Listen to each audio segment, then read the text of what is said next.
আসসালামু আলাইকুম। হিন্দু ভাইদের প্রতি নমস্কার, অন্যান্য জাতির প্রতি রইল আন্তরিক ধন্যবাদ। আমাকে যারা কমেন্ট করছেন, গুরুজি জিন বশীকরণ নকশা দেন, তা আপনাদের মাঝে যে নকশাটা উন্মুক্ত করে দিচ্ছি এটা হচ্ছে ক্যাবলা জিন বশীকরণ নকশা। ক্যাবলা জিন বশীকরণ নকশা, ক্যাবলা জিন বশীকরণ নকশা। এই নকশাটা আপনারা যত প্রকারের বশীকরণের কাজ আছে আপনারা সব কাজে করতে পারবেন। তবে দেখেন, আমি আপনাদের নিয়ম বলে দিচ্ছি।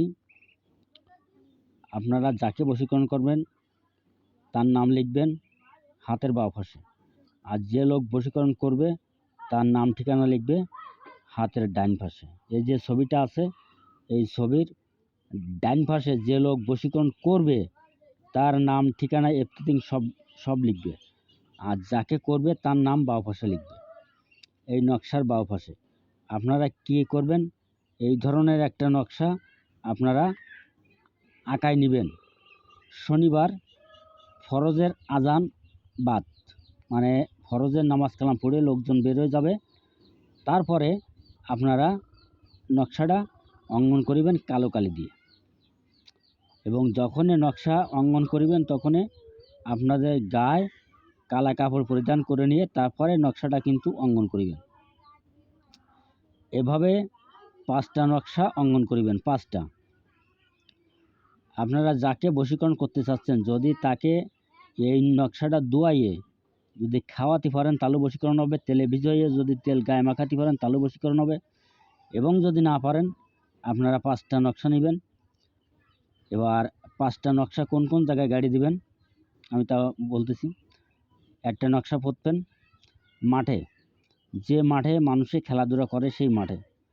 আর একটা নকশা পুঁতবেন শ্মশানে যাইয়ে। আর একটা নকশা পুঁতবেন কবরস্থানে। আর একটা নকশা পুঁতবেন যে কোনো হাটের ভিতরে। আর একটা নকশা যে লোক করবে তার কোমরে রাখবে। দেখেন, আপনার করতে সময় আছে, আপনার কাজ করে উঠতে সময় আছে, কিন্তু তার বশীকরণ হতে সময় নেই। তা আপনারা কে কোন জেলা থেকে করতেছেন আমাকে কমেন্টে জানাবেন। এবং আমার থেকে যদি ব্যক্তিগতভাবে কোনো কাজ করে নিতে চান আমার হোয়াটসঅ্যাপ নাম্বারে যোগাযোগ করবেন। আর আমার ভিডিওটা যদি ভালো লাগে আপনারটা বেশি বেশি করে লাইক করবেন, শেয়ার করে দিবেন। আর আমার ঠিকানা বলি, খুলনা জেলা ডুমুরিয়া থানা 4 নম্বর খুনিয়া ইউনিয়ন। আমার নাম গুরু রিয়াদ কবিরাজ। আল্লাহ হাফেজ, ধন্যবাদ। সকলে ভালো থাকেন। স্ক্রিনশট দিয়ে নেন।